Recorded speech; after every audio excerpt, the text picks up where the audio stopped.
একজন মুসলমান, একজন ব্যক্তি তার সারা বছরের সঞ্চয় প্রয়োজনের অতিরিক্ত যে সঞ্চয় সম্পদ, সেটার উপরে যখন 1 বছর অতিবাহিত হবে, সেই সম্পদের উপরে 1 বছর অতিবাহিত হওয়ার পরে সেই সম্পদকে 40 ভাগ করতে হবে। 40 ভাগের 1 ভাগ আল্লাহ পাক রব্বুল আলামিনের রাস্তায় দান করে দিতে হবে। এটাকে বলে যাকাত।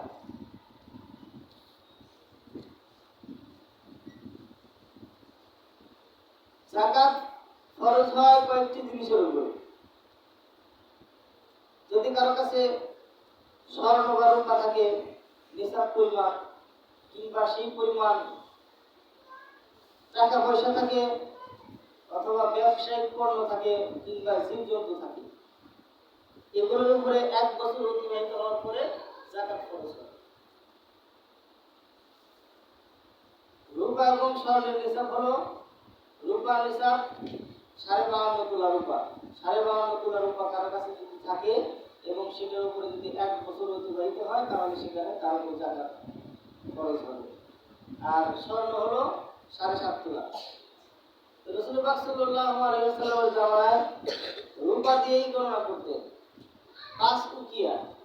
এই 5 উকিয়া আমাদের বাংলাদেশি কিংবা উপমহাদেশের হিসাব হলো 52.5 তোলা। এই 5 উকিয়া তখনকার যুগে রূপা এবং স্বর্ণের দাম ছিল সমান সমান। 52.5 তোলা স্বর্ণ রূপা, সেই পরিমাণ দাম ছিল 7.5 তোলা স্বর্ণের। এখন তো স্বর্ণের দাম অনেক বেশি, ব্যবধান হয়ে গেছে। এজন্য আমরা যারা যাকাত দেই, রূপার হিসেবে যাকাত দেওয়ার চেষ্টা করব। এতে দেখা যায় সহজ হয় এবং গরিব মিসকিন যাদেরকে আমরা যাকাত দিব তারাও একটু লাভবান হয়। যাকাত দিতে হবে, যাকাতের যে সম্পদ, সেই সম্পদটাকে গরিব মিসকিনকে তাকে মালিক বানিয়ে দিতে হবে। নিজের সম্পদ থেকে 40 ভাগের 1 ভাগ বের করে গরিব মিসকিনকে সেই সম্পদের মালিক বানিয়ে দিতে হবে। আমার কোটি কোটি টাকার সম্পদ, আমি সব সম্পদকে হিসাব না করেই কিছু টাকা দিয়ে আমি কয়েকটা শাড়ি কিনে গরিব মিসকিনকে দিয়ে দিলাম, যাকাত আদায় হবে? যাকাত আদায় হবে না। আপনার সব সম্পদকে পুঙ্খানুপুঙ্খানুভাবে হিসাব করে 40 ভাগের 1 ভাগ করতে হবে। সেই টাকা দিয়ে আপনি শাড়ি কিনেন কিংবা অন্য কিছু করেন, সেটা আপনার ব্যাপার। যাকাত খরচ হয়েছে 3 লাখ, সেখানে 50,000 টাকা দিয়ে কয়েকটা শাড়ি কিংবা লুঙ্গি কিনে গরিব মিসকিনকে দিয়ে দিতেছে। কাকে দিতেছে সেটাও জানে না। নিজের ড্রাইভার নিতেছে 3টা লুঙ্গি, ড্রাইভারের স্ত্রী নিতেছে 5টা শাড়ি, আর বাকিগুলো আশেপাশে যাকে মন চাইতেছে দিয়ে দিতেছে। তো যাকাত আদায় হবে না। যাকাত দিতে হবে খুঁজে খুঁজে ওই ব্যক্তিদেরকে যারা আসলেই এর হকদার। যাকে তাকে যেভাবে সেভাবে দেওয়া যাবে না। সে আসলে যাকাতের হকদার কিনা এবং সে এই অর্থ কিংবা এই বিষয়বস্তু, এই শাড়ি, এই সম্পদের প্রাপ্য কিনা।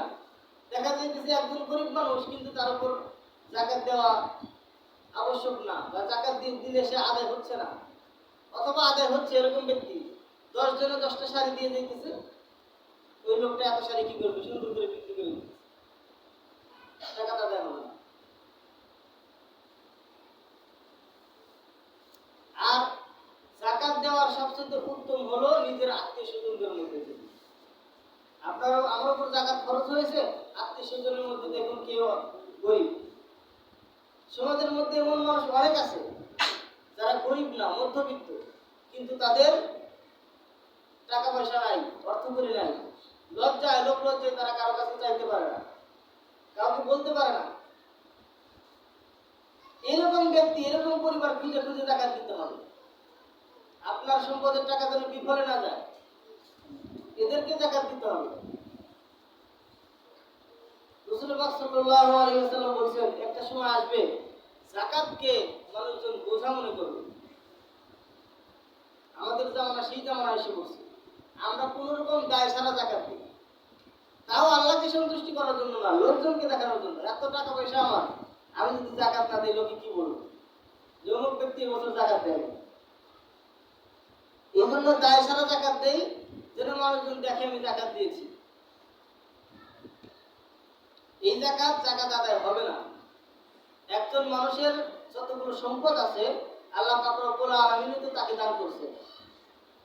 আল্লাহ পাক রব্বুল আলামিন তাকে সম্পদ দান করছেন, সেই সম্পদের মধ্যে আল্লাহর হক রয়েছে এবং বান্দার হক রয়েছে। তার সব সম্পত্তি নাপাক যতক্ষণ না সে জাকাত প্রদান করবে। যখনই সে জাকাত প্রদান করবে সাথে সাথে তার সব সম্পত্তি পাক এবং পবিত্র হয়ে যাবে এবং সে ব্যবহার করতে পারবে। অন্যথায় ওই সম্পদ তার জন্য ব্যবহার করা হারাম।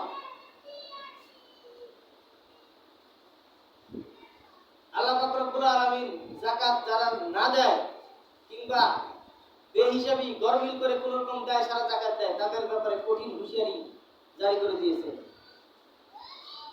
আযাবুন শাদীদ, তাদের জন্য কঠিন আযাবের ব্যবস্থা করা হয়েছে। এক হাদিস শরীফের মধ্যে আসছে, যে ব্যক্তি সম্পদ উপার্জন করলো কিন্তু আল্লাহর রাস্তায় ব্যয় করলো না, যাকাত আদায় করলো না, আল্লাহ পাক রব্বুল আলামিন কাল কিয়ামতের ময়দানে তার সেই সম্পদকে বিশাল একটি সাপ করে তার গলায় ঝুলিয়ে দেওয়া হবে। বিশাল আকারে সাপ বানিয়ে তার গলায় ঝুলিয়ে দেওয়া হবে এবং সাপ এরকম মুখের সামনে ফানা ধরে থাকবে, যেন এই মুহূর্তে তাকে গিলে খাচ্ছে। এরকম একটা ভয়ঙ্কর চিত্র আল্লাহ পাক রব্বুল আলামিন করে দিবেন যদি সে তার সম্পদের যাকাত না দেয়। কারণের অনেক সম্পদ ছিল, অনেক সম্পদ। তার গোডাউনের চাবি বহন করতো কয়েকজন কর্মচারী তার গোডাউনের চাবি বহন করতো। তাহলে তার সম্পদ কত ছিল চিন্তা করে কল্পনাও করা যায় না। কারণকে যখন বলা হয়েছিল যে তুমি যাকাত দাও, সে বলেছিল আমি আর বিবেক আমার জ্ঞান দিয়ে আমি সম্পদ অর্জন করেছি, আল্লাহ আমাকে দেয়নি, আমি যাকাত দিব না। আল্লাহ পাক রব্বুল আলামিন সব ধ্বংস করে দিয়েছে। আল্লাহ পাক রব্বুল আলামিন বলেন কারণ কি জানে না যে তার পূর্ববর্তী আর অনেক সম্প্রদায়কে আমি ধ্বংস করেছি আমার নিয়মকে অস্বীকার করার কারণে। এই কারণের ধ্বংস হওয়া এটা শুধু কারণের জন্য কিংবা তার পরবর্তীদের জন্য শিক্ষা না, এটা কিয়ামত পর্যন্ত মানুষের জন্য শিক্ষা হয়ে থাকবে। যারা যাকাত প্রদান করে না, আল্লাহর রাস্তায় দান করে না, তাদের জন্য কঠিন আযাব। দুনিয়াতেও তারা সম্পদহীন হয়ে যাবে, বিপদগ্রস্ত হবে। দেখেন গরিব মানুষ কিন্তু এভাবে অসুস্থ হয় না, খেয়াল করে দেখেন আপনারা। অসুস্থ হয় স্বাভাবিক, অনেক ধনী মানুষ এমন অসুস্থ হয় যে হাসপাতালে তার কোটি কোটি টাকা চলে যায়। তার ওই সম্পদের মধ্যে অবৈধ সম্পদ আছে, গরিবের হক রয়েছে, সেগুলো আদায় করে নাই, আল্লাহ পাক ছিনিয়ে নিয়েছে। কিভাবে ছিনিয়ে নেবে আপনি বুঝতেই পারবেন না। কোটি কোটি টাকার সম্পদ নাই, উধাও হয়ে গেছে। আল্লাহ এমন রোগ দিছে, সেই রোগের কারণে সব আস্তে আস্তে শেষ হয়ে গেছে। আল্লাহ পাক রব্বুল আলামিন রাসূল সাল্লাল্লাহু আলাইহি ওয়াসাল্লাম বলেছেন, যে ব্যক্তি যাকাত আদায় করবে, যে ব্যক্তি সঠিকভাবে যাকাত দিবে, তার মাল কমবে না, তার মাল বাড়বে, তার সম্পদ বাড়বে, কমবে না। এই কথা এক ইহুদি মহিলা শুনছে। ইমানদার না, মুসলমান হয় না, ইহুদি মহিলা। কিন্তু ইহুদি হইলেও সেই জামানায় সমস্ত বিধর্মীরা সহ রাসূল পাক সাল্লাল্লাহু আলাইহি ওয়াসাল্লামের কথাকে পুঙ্খানুপুঙ্খভাবে বিশ্বাস করত। এই যুগেও মুসলমানরা যতটুকু হাদিস বিশ্বাস করে, যতটুকু মানে, তার থেকে বেশি বিশ্বাস করে ইহুদিরা। রাসূল সাল্লাল্লাহু আলাইহি ওয়াসাল্লাম বলেছেন অমুক জায়গায় অমুক দেশে দাজ্জাল আসবে, ইয়ামেন থেকে দাজ্জাল বের হবে, দাজ্জালকে অমুক জায়গায় ঈসা আলাইহিস সালাম হত্যা করবে। এই সমস্ত হাদিস ইহুদিরা সবচেয়ে বেশি বিশ্বাস করে। তারা সেই অনুযায়ী পরিকল্পনা সাজাইতেছে যেন দাজ্জালকে তারা মারতে না পারে। কিন্তু পরিকল্পনা সাজালে তো লাভ নাই, রাসূলের হাদিস কখনো মিথ্যা হবে না। রাসূল সাল্লাল্লাহু আলাইহি ওয়াসাল্লাম যেভাবে বলেছেন সেভাবেই হবে, শেষ পর্যায়ে মুসলমানদের বিজয় হবে। যাই হোক, বিষয় তো সেটা না। বিষয় হলো রাসূলের কথা তারা একেবারে 100%, 100% তারা বিশ্বাস করতো। সেই ইহুদি মহিলাও বিশ্বাস করলো যে যাকাত দিলে সম্পদ বাড়ে। তো মহিলা বাড়িতে এসে তার সম্পদগুলো গুছিয়ে 40 ভাগ করে 1 ভাগ গরিব মিসকিনকে দান করে দিয়েছে। আর অপেক্ষা করতেছে মুহাম্মাদের কথা কখন সত্য হয়, কখন তার সম্পদ বৃদ্ধি পায়। তো কিছুদিন পরে শাম দেশে সিরিয়ায় তার ব্যবসায়ী কাফেলা চলে গেছে। 100 উটের বোঝাই মাল নিয়ে আসতেছে, শাম দেশ থেকে মদিনায় আসতেছে। ইহুদি মহিলার ব্যবসা আরো অনেকের আছে। তো হঠাৎ ওই মহিলা খবর পাইল যে মরুভূমির মধ্যে ডাকাত দল আক্রমণ করে সবার সম্পদ লুণ্ঠন করে নিয়ে গেছে। মহিলা তো পেরেশান। তো মোহাম্মদ বলেছিল সম্পদ বাড়বে জাকাত দিলে, অথচ আমার 100 ঘর 100 উটের সম্পদ ধ্বংস হয়ে গেল, 100 উটের সম্পদ ডাকাতেরা লুণ্ঠন করে নিয়ে গেল। তাহলে তো মোহাম্মদের কথা মিথ্যা। তিনি অপেক্ষা করতেছে, সেই ইহুদি মহিলা অপেক্ষা করতেছে তার চাকর বাকর যারা, যাদেরকে তিনি পাঠিয়েছিলেন শাম দেশে, তারা ফিরে আসার জন্য। দেখা গেল তারাও ফিরে আসলো, তার সব সম্পদও ফিরে আসলো। ইহুদি মহিলা তো হতবাক, তাদেরকে জিজ্ঞাসা করলো, কি ব্যাপার, আমি তো শুনেছিলাম যে মরুভূমির মধ্যে সব সম্পদ, সবার যত যা আছে সবকিছু লুণ্ঠন করে নিয়ে গেছে ডাকাতেরা। তারা বলতেছে, হ্যাঁ সবগুলো লুণ্ঠন করে নিয়ে গেছে, কিন্তু আল্লাহ পাক রব্বুল আলামিনের কারিশমা, তার খেলা, আমরা যখনই মরুভূমিতে প্রবেশ করব এই সময় আমাদের সামনের উটটা উটের পা গর্তের মধ্যে পড়ে যায়, সাথে সাথে উট মাটিতে বসে পড়ে। উট হলো মরুভূমির জাহাজ, সামনের উট যা করবে পিছনের উট তাই করবে। সামনের উট বসে পড়ছে, আহত হয়ে গেছে, গর্তে পা পড়ে বসে পড়ছে, পিছনের সবগুলো উট 99টা উট বসে পড়ছে।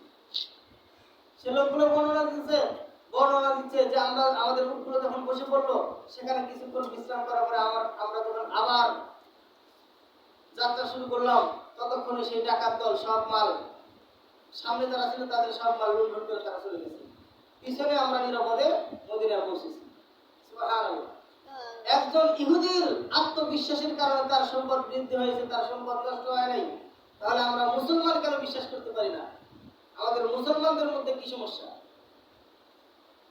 আল্লাহ পাক রব্বুল আলামিন এবং তার রাসূল যে কথাগুলো বলেছেন, কথার মধ্যে কোনো সন্দেহ নাই, একদম গ্যারান্টি সহকারে কথার মধ্যে কোনো সন্দেহ নাই। আপনি আপনার সম্পদকে এক বছর অতিবাহিত হওয়ার পরে আপনার সম্পদকে সঠিকভাবে, একদম সঠিকভাবে 40 ভাগের 1 ভাগ জাকাত দিয়ে দেন, এবং যারা জাকাতের হকদার তাদেরকে দিয়ে দেন, এবং অপেক্ষা করতে থাকেন। আল্লাহ পাকের ওয়াদা, সম্পদ বৃদ্ধি পাবে।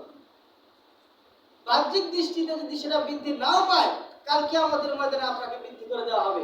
কাল কিয়ামতের ময়দানে দেখবেন বিশাল সম্পদের বহর, বিশাল বড় জান্নাত আপনার জন্য বরাদ্দ করে দেওয়া হয়েছে। শুধুমাত্র এই কারণে আল্লাহ পাক রব্বুল আলামিন আমাদেরকে সঠিকভাবে আমাদের সম্পদগুলোকে বন্টন করে গরিব মিসকিনদের হাতে পৌঁছে দেওয়ার তৌফিক দান করুন। আর যাকাত পৌঁছে দেওয়ার যাকাত দেওয়ার উত্তম ব্যক্তি হলো নিজের আত্মীয়স্বজন। নিজের আত্মীয়স্বজনের মধ্যে যারা গরিব তাদেরকে আগে দিতে হবে, এরপরে ফকির মিসকিন, এরপরে কওমি মাদ্রাসা লিল্লাহ ফান্ড আছে, লিল্লাহ ফান্ডে যাকাত দিবেন, যেখানে গরিব মিসকিনরা, এতিমরা যেখানে পড়াশোনা করে খেয়ে, লিল্লাহ ফান্ডে যাকাত দিবেন। সেখানে কোনো